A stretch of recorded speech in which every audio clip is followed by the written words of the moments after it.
الحمد لله رب العالمين والعاقبة للمتقين والصلاة والسلام على سيد الأنبياء والمرسلين وعلى آله وأصحابه وأزواجه وذرياته أجمعين أما بعد فأعوذ بالله من الشيطان الرجيم بسم الله الرحمن الرحيم والذين جاهدوا فينا لنهدينهم سبلنا وقال تعالى إنما يخشى الله من عباده العلماء وقال النبي صلى الله عليه وسلم العلماء ورثة الأنبياء صدق الله العظيم وصدق رسوله النبي الكريم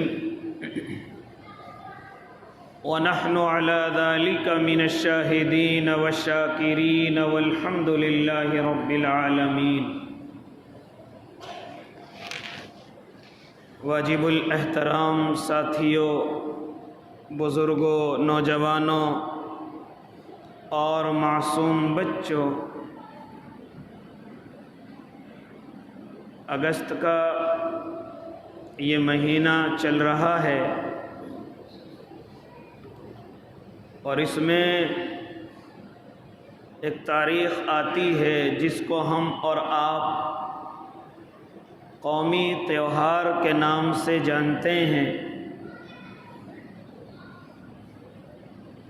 جس کو ہم بڑے چھوٹے سب 15 اگست کے نام سے ہر سال یاد کرتے ہیں اور یوم آزادی کے طور پر مناتے ہیں۔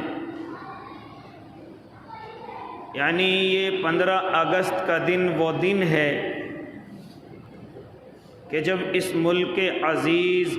اس وطن عزیز کو غلامی سے آزادی ملی۔ کن سے آزادی ملی؟ وہی گوری چمڑی والے انگریز کہ جنہوں نے اپنی عیارانہ شاطرانہ چالوں سے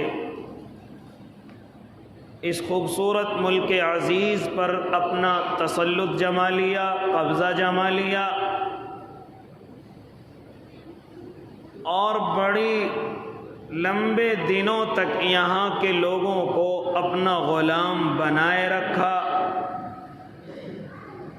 اللہ رب العزت نے یہاں کے لوگوں کی محنت کی وجہ سے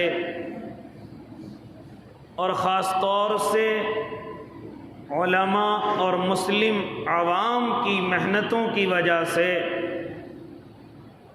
اللہ نے وہ دن دکھایا کہ آج میں اور آپ غلامی کی زنجیروں سے نکل کر آزادی کے ماحول میں اپنی زندگی کو جی رہے ہیں۔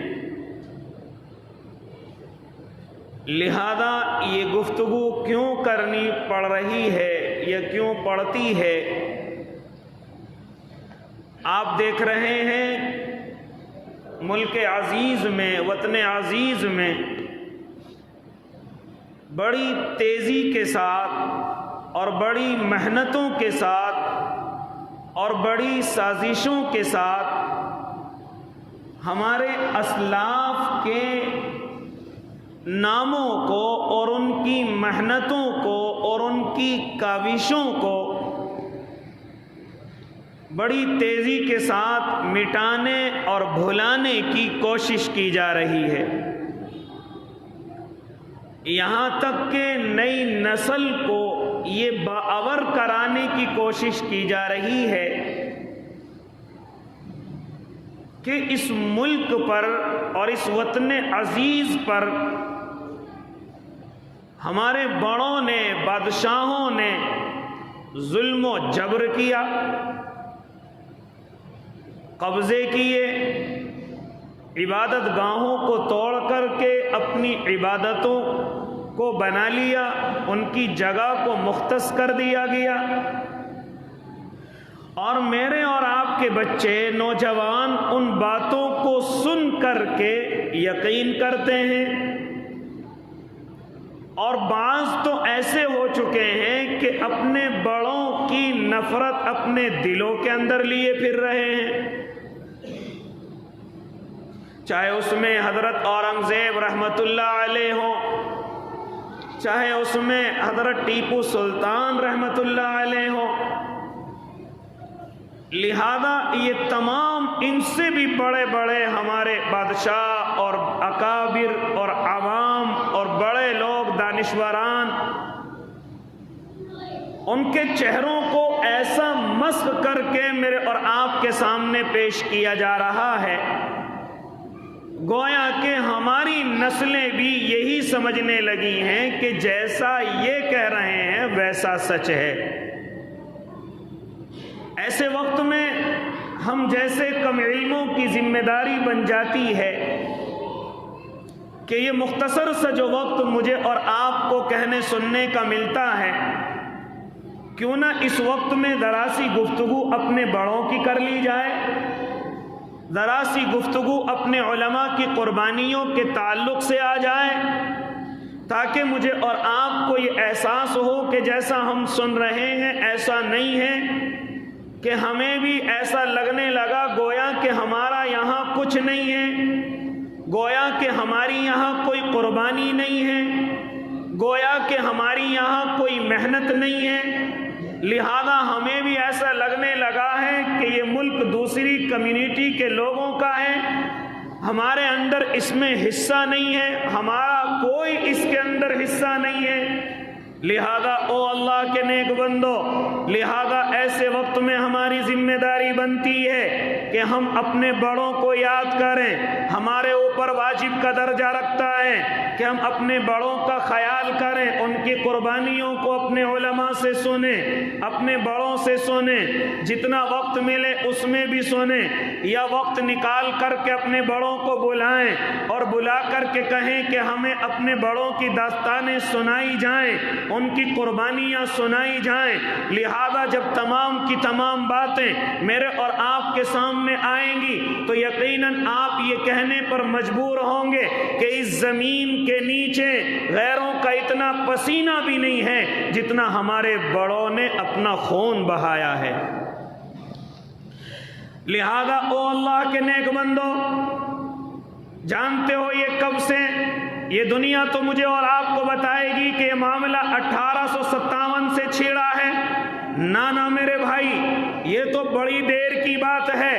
اس سے تقریباً 100 سال پہلے 1757 سے ہی اللہ کے نیک بندے اور مسلمانان ہند ان دشمنان اسلام اور دشمنان ملک کے مقابلے میں آ کر کے کھڑے ہو گئے تھے، یہاں تک کہ یہ کوئی مختصر سا کھیل نہیں تھا کہ 2-4 آدمیوں نے آ کر کے اس کو مکمل کر دیا، یا یہ کوئی آزادی کوئی 1 یا 2 دن کا تماشا نہیں تھا کہ 2 یا 3 آدمی آئے اور ہمیں آزادی دلا کر کے چلے گئے۔ تقریباً 200 سال تک یہ لڑائی لڑی گئی ہے، اور پہلے کے 100 سال تو صرف اور صرف مسلمانوں نے اور صرف ایمان والوں نے اور صرف علماء کرام نے یہ 100 سال تک مکمل انگریزوں سے مقابلہ کیا ہے۔ 1857 کے بعد اوروں نے جڑنا شروع کیا، لیکن اس سے 100 سال پہلے تو ہمارے بڑے اپنی بڑی بڑی قربانیاں دے چکے تھے۔ لہذا اے اللہ کے نیک بندے، آخر یہ مسئلہ کب چھڑا؟ آؤ تمہیں بتلاتا چلوں۔